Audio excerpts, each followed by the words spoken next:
മോനെ സൂക്ഷിച്ചേ സൂക്ഷിച്ചേ.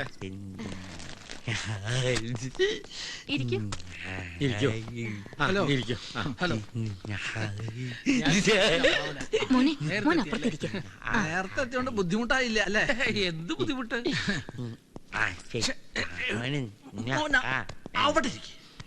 അപ്പൊ നമുക്ക് ഇനി കാര്യങ്ങളിലേക്ക് കിടക്കാം.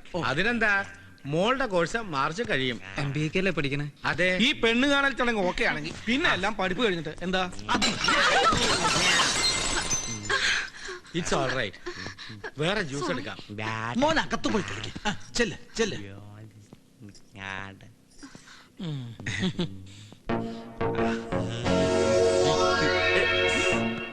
എന്തെങ്കിലും പറ്റി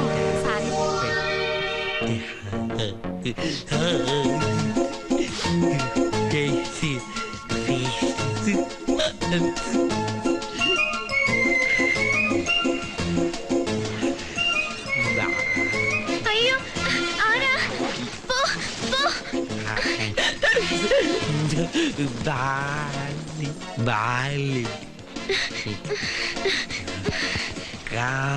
Come, let's. No.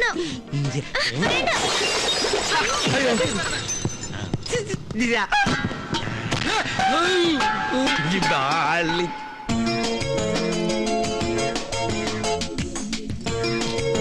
Mummy.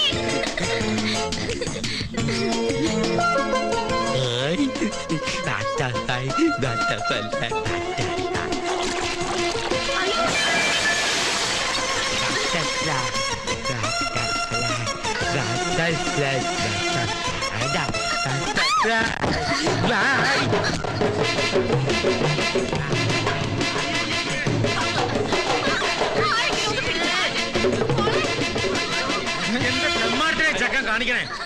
എന്നെ ഞാൻ എന്താണ് ഇങ്ങനെയുള്ള കാര്യങ്ങൾക്ക് വരുമ്പോ ഇതുപോലെയുള്ളവരെ ഒഴിവാക്കിക്കൊള്ളൂ. അതെന്തിനാ? നിങ്ങളുടെ വീട്ടിലെ കുട്ടി നിങ്ങളല്ലേ ഒഴിവാക്കട്ടെ? അല്ല ഞങ്ങളെ വീട്ടിലെ കുട്ടി ഇങ്ങനെ ബുദ്ധി വളർച്ചില്ലാത്തൊരു കുട്ടി കുടുംബത്തിലുള്ള കാര്യം മറച്ചു വെച്ചതും പോരാ. പട്ടി മറച്ചു വെച്ചത് നിന്റെ തന്നെ തന്തയ്ക്ക് വിളിക്കുന്നുള്ളൂ പട്ടി.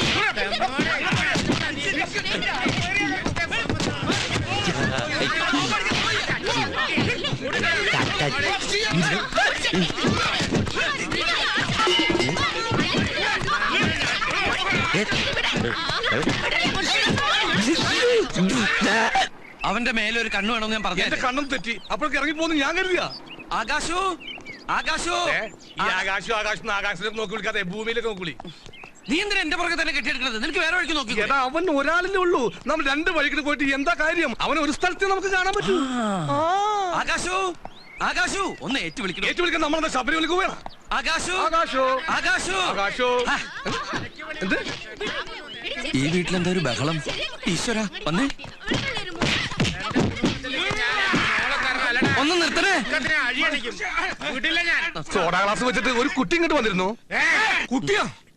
കുട്ടിയല്ല ഇവൻ പട്ടിയാ. ഹാപ്പി ആയിട്ട്. കാപ്പിയല്ല കയ്യിലിരിക്കുന്ന പഴോ കാപ്പിയൊക്കെ അവര് നേരത്തെ കൊടുത്തു. ഈ ചെറുക്കൻ നിങ്ങളുടെ ആരാ? ആരുമില്ല. പിന്നെ ഇവന്റെ അനിയന എന്ന് തുടങ്ങി ജനിച്ചപ്പോ മുതല്. ആവൂ അവൻ ഇവിടെ വന്നിട്ട് ഇവിടെ ഒന്നും സംഭവിച്ചില്ലല്ലോ. ഒരു കല്യാണ നിശ്ചയം ചക്കക്കൂട്ടം പോലെ ആക്കിയിട്ട് അവനിരുന്ന് സുഗന്ധദ്രവളെന്ന് കണ്ടില്ലേ? ആ കല്യാണ പെണ്ണിന്റെ അച്ഛൻ നമ്മുടെ സുരേഷ് ഗോപി സാറിന്റെ അകന്ന ബന്ധുവായതുകൊണ്ട് സാറ് വിളിച്ച് പറഞ്ഞുകൊണ്ട് പോലീസ് കേസായില്ല. എന്നിട്ടും ആ പെണ്ണിന്റെ അച്ഛൻ അതടഞ്ഞു ഇതടഞ്ഞു എന്നൊക്കെ പറഞ്ഞ് രൂപ 5000 നഷ്ടപരിഹാരം ചോദിച്ചപ്പോ പണ്ടാര പലിശ എടുത്തിട്ട് ഞാൻ സോൾവ് ചെയ്തത്. വെറുതെ ഒന്നല്ലേ മുതലാളിമാര് നന്നാവാത്തത്. ഓ അവന്റെ ഒടുക്കത്തൊരു മോർണിംഗ് വാക്കിന് പോക്ക്. താനെന്താ ഞെട്ടണത്? അല്ല മൊത്തത്തിൽ ഞെട്ടിയിരിക്കുകയാണല്ലോ. ഏത് നേരത്താണാവോ ആ എബ്രാഹിം ഇങ്ങനെ തെറി പറഞ്ഞ് ഓടിക്കാൻ തോന്നിയത്? ഷൂട്ടിംഗ് നടക്കണ എല്ലാ സ്ഥലങ്ങളിലും ഞാൻ പോയി നോക്കി. എല്ലായിടത്തും ലിംഗം വിളിച്ചു പറഞ്ഞാണ് ആനന്ദക്കുട്ടിന്റെ ആൾക്കാർക്ക് പണി കൊടുക്കരുത്. ആ റെന്റേക്കാരന്റെ ആൾക്കാർ ഇരിക്കപ്പുറത്ത് തരാത്തോണ്ടാ ഞാൻ ഇങ്ങോട്ട് വന്നത്. ഈ 3000 രൂപ എന്നൊക്കെ പറഞ്ഞ ഞാൻ എവിടെ നിന്ന് എടുത്ത് കൊടുക്കാനാ? നിങ്ങൾക്കൊക്കെ 2000-നും 3000-നും പ്രശ്നമേ ഉള്ളൂ. എന്റെ കാര്യം അതല്ല. 25,000 നാളെങ്കിലും ആ കയറുപരി മാല സരസ്വതിക്ക് തിരിച്ചു കൊടുത്തില്ലെങ്കിൽ ഒരു കഷ്ണം കയറുമ്പോ എന്റെ ജീവിതം തീർക്കും അവര് പറഞ്ഞ്. നിന്റെ ജീവിതം അവരുടെ ജീവിതം. അവരുടെ ജീവിതം അങ്ങോട്ട് പോട്ടറി, നിനക്ക് കുഴപ്പമൊന്നുമില്ല. ഇവിടെ എല്ലാവരുടെ പ്രശ്നം കൊടുത്താ തീരും. പക്ഷെ ആ ഇരുന്ന് ഉറങ്ങുന്നതേ എന്റെ ആജീവനം എന്താ പ്രശ്ന? എന്താ അതിനെ പറ്റി ആരും ഒന്നും പറയാത്ത? കപ്പം കാട്ടി കട്ടൻ കാപ്പി കിട്ടും നിനക്ക്. മനുഷ്യൻ ഭ്രാന്ത് പിടിച്ചിരിക്കുമ്പോഴാ കട്ടൻ കാപ്പി. എന്ത് ശാന്തമായ ഉറക്കം. ഏത് ശാന്തമാ? ശാന്തമല്ല ശാന്തത. ശാന്തത കൊടുങ്കാറ്റിന് മുമ്പുള്ള ശാന്തത അത് അല്ലടാ. കണ്ട ഉറങ്ങുന്ന നേരത്തെ സായിപ്പിനെ ഡിസ്റ്റർബ് ചെയ്യണമെന്നോട് പിടിക്കണല്ല.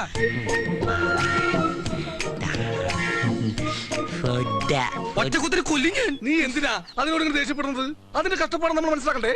എഴുന്നേക്കുക, തിന്ന, നിന്റെ കാശ് കളയുക, ഉറങ്ങുക, പിന്നെ പിറ്റേ ദിവസം രാവിലെ കഷ്ടപ്പെട്ട് വീണ്ടും എഴുന്നേക്കുക, തിന്ന, നിന്റെ കാശ് കളയുക, ഉറങ്ങുക എന്നൊക്കെ പറഞ്ഞാൽ അതൊരു മനുഷ്യജീവിയിൽ അതിന്റെ ബുദ്ധിമുട്ട് നമ്മൾ മനസ്സിലാക്കണ്ടേ? അതുകൊണ്ടിട്ട് എന്താ ശരിക്കണേ? ഇത് ഞാൻ പ്രതീക്ഷിച്ചതാ. ചെന്നെടുത്ത് തിന്നെ. അടുക്കളയിൽ നല്ല ജർമ്മൻ ഗഞ്ഞിയും ചമ്മന്തി എടുത്ത് വെച്ചിട്ടുണ്ട്. പോണണ്ടില്ലേ കാറ്റ് പിടിച്ച കിട്ടുവെള്ളം പോലെ. ദൈവദോഷം പറയലടാ, അങ്ങനൊന്നുമില്ല അത് പോകുന്നത്. വസന്ത പിടിച്ച താറാവിനെ പോലെയാ. അത് ഞാൻ സമ്മതിക്കാം. ഈ എന്താ PP നമ്പറിൽ വിളിച്ച് അത്യാവശ്യമായിട്ട് കാണണം എന്ന് പറഞ്ഞേ? എന്റെ വന്ന സാഹിബിന് വീട് വലിപ്പം പോരാതായോ? അതോ മൂപ്പര് വന്നേക്ക് എന്നെ തിരിച്ചു പോയോ? തിരിച്ചു പോവാ. അതുകൊണ്ടാ കാണണമെന്ന് പറഞ്ഞത്. മൂപ്പര് ഈ ജർമ്മൻ സിറ്റിസൺ ആയതുകൊണ്ട് പെട്ടെന്ന് അങ്ങോട്ട് ചെല്ലാൻ പറഞ്ഞു. പോയാ പിന്നെ 1 വർഷം കഴിഞ്ഞിട്ടേ വരൂ. അതുകൊണ്ട് ഞങ്ങൾ ഈ വീട് വിടുക. അൽഹംദുലില്ലാ, ഹൈറ്, ആശ്വാസായി. കായ്ക്ക് കായുമായി, പോക്കുവരെ ഒന്നിച്ചായി. അപ്പൊ എങ്ങനെയാ പരിപാടി? താക്കോല് വാങ്ങാൻ ഞാൻ എപ്പോഴാ വരണ്ടേ? താക്കോലിപ്പോണ് തരാം അല്ലടാ. ആ പിന്നെ തന്ന 20,000 1 മാസം വാടക 5,000 എടുത്തിട്ട് ബാക്കി 20,000. നിക്ക് ഏത് റൂട്ടിലേക്കാ വണ്ടി തിരിക്കണേന്ന് എനിക്കിപ്പോ മനസ്സിലായി. ഈ നോക്കിയാ എന്നെ തിരുത്താൻ വരില്ലേ? മാറിക്കാണ്. അല്ലക്ക ആ കാശ് കിട്ടിട്ട് വേണം, കുറച്ച് പ്രശ്നങ്ങളുണ്ടേ. അനക്ക് കുറച്ചല്ല പ്രശ്നങ്ങളുള്ളൂ, എനിക്ക് കുറച്ചൊന്നും അല്ല പ്രശ്നങ്ങള്. അല്ലെങ്കിലും ചങ്ങായി, അനക്ക് ഞാൻ എങ്ങനെ പൈസ തിരിച്ചു തരാ? നമ്മൾ തമ്മിലുള്ള അഗ്രിമെന്റ് 5 മാസത്തേക്ക് 25,000 റുപ്യ എന്നല്ലേ? 5 മാസം ഞാൻ സാഹചര്യം താമസിച്ചോ? പിന്നെ ഒരു കാര്യം, ഇവിടെ ഒരു വേണ്ട. നീയല്ല മലയാള സിനിമയിലെ സൂപ്പർ താരങ്ങളെ വരെ ഈ വൈറ്റ് ആൻഡ് വൈറ്റും മൊബൈൽ ഫോണുകളും കൊണ്ട് കൺട്രോൾ ചെയ്യുന്ന ഞാൻ. Daddy phone. മോളെ അത് എടുക്കാനുള്ള ഫോണല്ല, നമ്പർ കൊടുക്കാനുള്ള ഫോണാ. സാറിനെ പോലെ തന്നെ സുന്ദരിയായ വെള്ളക്കുട്ടി. മോളുടെ പേരെന്താ? മോക്ക് പേരില്ല. മുട്ട കഴിക്കുന്ന തിരക്കിനിടയിൽ ഇടാൻ മറന്നതാ. നീ മിണ്ടിപ്പോരുത്. ആരെയാണ് അവിടെ ചില്ലിട്ട് വെച്ചിരിക്കുന്നത്? എന്റെ കൂടെ വന്നവരാ, ജനലിന്റെ അപ്പുറത്താ. ഓ, നിന്റെ കയ്യിലിരിപ്പ് ഇതാണെങ്കിൽ അവരെ ശരിക്കും ചില്ലിട്ട് വെക്കേണ്ടി വരും. സാറേ. ഹായ് നിമ്മി. നീ മിണ്ടിപ്പോരുത്. ഇനി അങ്ങനെ ഒന്നും ഉണ്ടാവില്ല. സാറ് ഞങ്ങളുടെ ദൈവ. ഈ കുട്ടേട്ടന് ഇടയ്ക്ക് എങ്ങനെയാ ആരാ എന്താന്ന് നോക്കാതെ എന്തെങ്കിലുമൊക്കെ പറയും. അത് ദേഷ്യം കൊണ്ടല്ല, ഈ അപസ്മാരം പോലത്തെ രോഗമെന്നാ ഡോക്ടർമാര് പറയണത്. ഡോക്ടർമാർക്ക് അപസ്മാരമായിട്ട് തോന്നും, എനിക്കിത് അഹങ്കാരമായിട്ടാ തോന്നണത്. ഈ അഹങ്കാരവും ഗൂർക്കമ്പലിയും ദൂരെ നിന്ന് നോക്കിയാൽ മനസ്സിലാവത്തില്ല, അടുത്തിട പഴകുമ്പോഴേ മനസ്സിലാവൂ. പാൽക്കഞ്ഞി കൽക്കണ്ട വിട്ടോടി. അത് പ്രത്യേകിച്ച് പറയണോ ചായ? ചേച്ചി, പ്ലീസ് ചേച്ചി, ഞങ്ങളുടെ കാര്യം ഒന്ന് സാറിനോട് പറയോ? ജീവിക്കാൻ വേറെ ഗതി ഇല്ലാത്തോണ്ടാ. അതെ ചേച്ചി, ചേച്ചിയും പണ്ട് ഇവളെ പോലെ ജൂനിയർ ആർട്ടിസ്റ്റ് ആയിട്ട് വന്നതല്ലേ? അപ്പോഴല്ലേ എംബോക്ക് കയറി, അല്ല സോറി സാറ് കയറി. മതി, ഞങ്ങൾ പ്രേമിച്ചതും കല്യാണം കഴിച്ചതും അത് ഇനി നീ ഇവിടെ വിളമ്പി സുഖിപ്പിക്കണ്ട. നീ പോയ താടകട കാല് വീട്ടി. ചേച്ചി പ്ലീസ് ചേച്ചി, ഞങ്ങൾ കയ്യോടെ. എന്താ കുട്ടി കാണിക്കുന്നത്? പ്ലീസ് ഇച്ചയ, ഈ പ്രാവശ്യത്തേക്ക് മാപ്പ് കൊടുത്തേക്ക്. അതെ. ഇനി അവരങ്ങനൊന്നും ചെയ്യില്ല. ഇവറ്റകൾക്ക് മാപ്പ് കൊടുക്കണോ സോപ്പ് കൊടുക്കണോ ഞാൻ തീരുമാനിക്കും. ഈ പ്രൊഡക്ഷൻ കൺട്രോളർ എബ്രഹാം തീരുമാനിക്കും. മനസ്സിലായോടി? മനുഷ്യ, കൺട്രോളിംഗ് കൊണ്ട് എന്റെ അടുത്ത് കുറച്ച് ചാടിയാലുണ്ടല്ലോ. ഈ ആരോഗ്യം വെച്ച് നിങ്ങളുടെ കൺട്രോളിംഗ് എന്താണെന്ന് എനിക്ക് നന്നായിട്ട് അറിയാം. ഇതുപോലുള്ള കൺട്രോളിംഗ് ഒക്കെ അങ്ങ് ലൊക്കേഷനിൽ മതി. ഇവിടെ കൺട്രോൾ ചെയ്യണതേ ഞാനാ പറയുന്നത്. നാളെ തന്നെ ഇവരെല്ലാരും തിരിച്ചെടുത്തരും.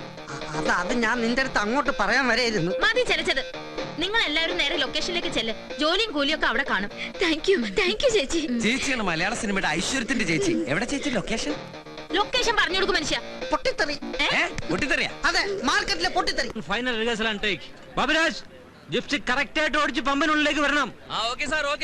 പമ്പിലേക്ക് ജിപ്സി കയറുന്നതും ബ്ലാസ്റ്റ് നടക്കണം.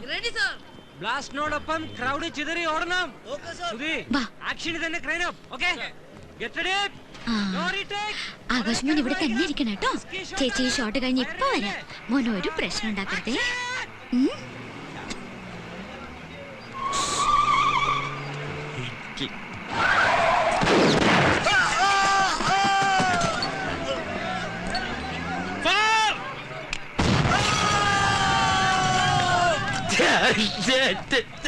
നമ്മൾ കറക്റ്റ് സമയത്ത് എത്തുന്ന ആൾക്കാരല്ലേ ഏട്ടാ?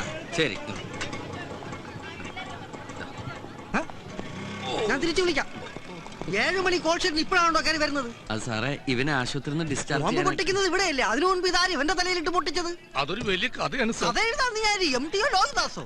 ദേ, പിന്നൊരു കാര്യം പറഞ്ഞേക്കാം. ഇന്നലെ എന്റെ വീട്ടിൽ നടന്ന പൊട്ടിത്തെറി ഇവിടെ എങ്ങാനും കൊണ്ട് വിളമ്പിയാ? ഇല്ല സാറേ, ഒരിക്കലും ഇല്ല. നമ്മള് കുടുംബക്കാരാകുമ്പോ പല നമ്മള് കുടുംബക്കാരാ. ദൈവമേ, ഇതെവിടെ എത്തിയ എന്റെ ആറ്റുകാൽ ഭാസ്കര. അങ്ങനെ ഒരു ദൈവം ഇല്ല, ഇത്തരം സന്ദർഭങ്ങളിൽ ഇല്ലാത്ത ദൈവത്തെ വരെ വിളിച്ചു പോകും. നീ എന്തിനാ എന്നെ കെട്ടിയെടുത്ത്? ഞാനല്ല, ആ സുന്ദരേട്ടനാ. സുന്ദരേട്ടൻ ആ തെണ്ടിക്ക് ഇവിടുത്തെ 125 രൂപ ബാറ്റ് അവന് കാവലിരിക്കുന്നതിന് അവിടെ കൊടുക്കാൻ പറഞ്ഞല്ലേ? എവിടെയാണ്? ദാ പമ്പിന്റെ പുറകിൽ ഇരിപ്പുണ്ട്. ദേ, സാരില്ല. ഇപ്പൊ ഞാൻ പറയണതൊക്കെ അനുസരിക്കുന്നുണ്ട്. കണ്ടില്ലേ മിണ്ടാതിരിക്കണത്, പാവം. വിളിക്കുന്നത് കേട്ടില്ലടോ? ഇവിടെ വായി നോക്കി നിൽക്കാതെ അങ്ങോട്ട് ചെല്ലടോ. ഞാൻ ഈ തലയും വെച്ച് അവിടെ നിൽക്കണോ സാർ? എന്നാ ഈ തല വെക്കണ്ട, വല്ല എരിമേരെ പോത്തിന്റെ തലയെടുത്ത് വെച്ചോ. അതാകുമ്പോ ഈ ബോഡിക്ക് നന്നായിട്ട് ചേരും. പോയി നിൽക്കണോ പോത്തെ. ഞങ്ങൾ റെഡി ആട്ടോ. എന്തോ പ്രൊഡ്യൂസർ സാർ ഈശ്വരൻ വാരിക്കോരി തരട്ടെ.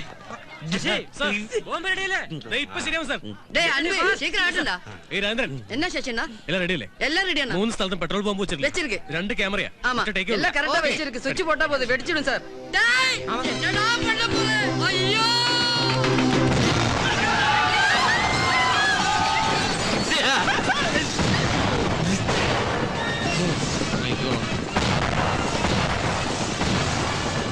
ബാഗ് തൊട്ടിയ കായത്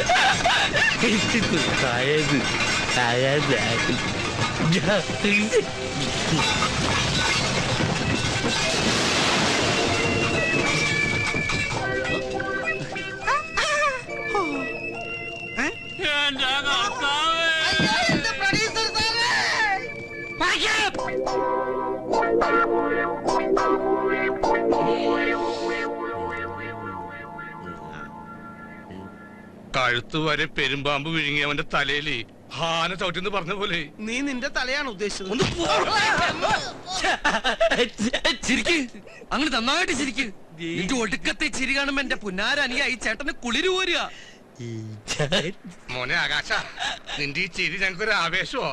പണിയും പോയി പട്ടിണി കിടക്കുമ്പോ നിന്റെ ഈ ചിരി പുഴുങ്ങി തിന്ന് ഞങ്ങക്ക് വയറ് കിടക്കാല്ലേ? മത എല്ലാരും കൂടി ഒരു മിണ്ടാപ്രാണിയെ കളിയാക്കിയത്. നമ്മളെപ്പോലെ വകതിരിവുണ്ടായിരുന്നെങ്കിൽ ഇതെങ്ങനെയൊക്കെ ചെയ്യോ? നീ മിണ്ടരുത്. നിന്റെ വകതിരിവാണല്ലോ കണ്ടത്. വീട്ടിൽ നിന്ന് സാധനത്തിൽ ലൊക്കേഷൻ കൊണ്ടൊന്നും പോരാ. ഞാൻ നോക്കിയിരുന്നതാ. ആ നേരത്തെ ഷോട്ടിന് വിളിച്ചതുകൊണ്ടാ. കുട്ടേട്ടനുണ്ടായിരുന്നല്ലോ, നോയിക്കൂടായിരുന്നോ?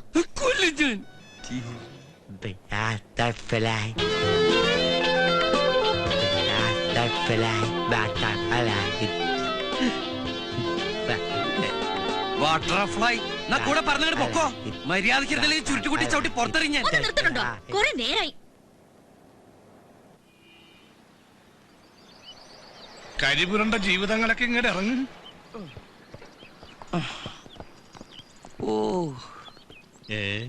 ഇതിലിപ്പോ ആരാ ആനന്ദക്കുട്ടൻ? ആ മിസ്റ്റർ ആനന്ദക്കുട്ടന്റെ മൊബൈലിൽ വിളിച്ചപ്പോ സ്വിച്ച് ഓഫ്.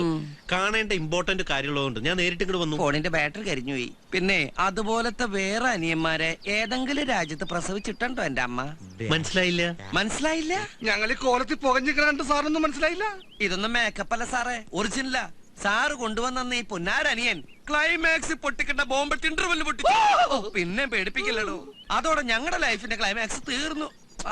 എന്തായാലും സാർ കറക്റ്റ് സമയത്തൊന്ന് കാര്യങ്ങളൊക്കെ അന്വേഷിക്കണ്ടല്ലോ. വലിയ ഉപകാരം. സാർ ചെല്ല്. ഞങ്ങൾ ഈ പാവം ഇന്ത്യക്കാര് വല്ല കൂട്ടാത്മഹത്യൊക്കെ ചെയ്ത് ജീവിച്ചോളാം. അല്ല അപ്പൊ ഞാൻ ഊഹിച്ച പോലെ ഈ അനിയൻ നിങ്ങൾക്കൊരു ബാധ്യതയാണെന്ന് അർത്ഥം. ബാധ്യതയല്ല, ആറ്റം ബോംബ്. ഇവരാണോ സാറേ ഈ ജർമ്മനിയിലെ ബെർലിൻ മതിൽ പൊളിച്ചത്? ആ ആറ്റം ബോംബിനെ വല്ല ആഫ്രിക്കയിലോ അന്റാർട്ടിക്കയിലോ എവിടെയെങ്കിലും കൊണ്ടിട്ട് പൊട്ടിക്കാൻ എന്തെങ്കിലും ചെയ്യാൻ പറ്റുന്നുണ്ട് ട്രാവൽ ഏജൻസി? അങ്ങനെ ഒരു സാധ്യതയെ കുറിച്ച് സംസാരിക്കാനാ ഞാനിപ്പോ വന്നിട്ടുള്ളത്. എന്തായാലും സാറേ, എന്തായാലും അയാൾ ഇന്ത്യൻ പൗരനായിട്ടില്ല. ഇതുപോലെ ഒരാളെ അങ്ങനെ ആക്കാൻ ഒരുപാട് നൂലാമാലകളുണ്ട്. ഇതിപ്പോ അതിന്റെ ഒന്നും ആവശ്യമില്ല. ഇതോടെ നിങ്ങളുടെ പ്രശ്നങ്ങൾ തീരുകയും ചെയ്യും. 14 റീൽ ഓടിക്കാതെ വേഗം ക്ലൈമാക്സ് പറ സാറേ. അതായത് അയാൾ വന്നിട്ട് ജർമ്മനിന്നാണല്ലോ, അങ്ങോട്ട് തന്നെ അയാളെ തിരിച്ചയക്കുക. അവിടെ അയാളെ ഏറ്റെടുക്കാൻ, എന്ന് വെച്ചാൽ ദത്തെടുക്കാൻ ഒരു മലയാളി ഫാമിലി തയ്യാറാണെന്ന് പറഞ്ഞ് ഞങ്ങളുടെ ഓഫീസുമായി ബന്ധപ്പെട്ടിട്ടുണ്ട്. അവർക്ക് അയാളെ അവിടെ വെച്ച് ചെറുപ്പം മുതലേ അറിയാത്രേ. ഇങ്ങനെ ഒരുത്തിന് അവർക്ക് എന്തിനാ? സാധാരണ കുട്ടികളല്ലേ ദത്തെടുക്കാറ്? അവര് ജർമ്മൻകാരല്ലേ, നമ്മൾ ഇന്ത്യക്കാർക്ക് ഇതൊന്നും അറിയില്ലല്ലോ. ഞങ്ങളുമായി ബന്ധപ്പെട്ട മിസ്റ്റർ സാമുൽ ഐസക് അവിടുത്തെ ഏറ്റവും വലിയ കോടീശ്വരനായ മലയാളിയാ. ലൈഫ് ലോങ് നിങ്ങളുടെ അനിയന്റെ കാര്യം അവിടെ സേഫ് ആയിരിക്കും. അക്കാര്യം ഞങ്ങളുടെ കമ്പനി ഗ്യാരണ്ടി തരാം. മിസ്റ്റർ ആനന്ദക്കുട്ട ആലോചിച്ച് മറുപടി പറഞ്ഞാൽ മതി. ഞാൻ വൈകിട്ട് വിളിക്കാം. അല്ല സാറേ, ഒന്നിന്നേ. സംഗതി ലൈഫ് ലോങ് അവന്റെ കാര്യം സേഫ് ആയിരിക്കും. പക്ഷെ ഈ ഏട്ടൻ എന്ന നിലയിൽ എന്റെ കാര്യം ഇവിടെ സേഫ് അല്ല. അവൻ കാരണം എനിക്ക് ലക്ഷക്കണക്കിന് രൂപ നഷ്ടമുണ്ട്. അതെനിക്ക് കിട്ടണം. അത് മാത്രം കിട്ടിയ എന്താ കാര്യം? നമ്മുടെ ജോലി വരെ പോയില്ലേ? അതിനൊരു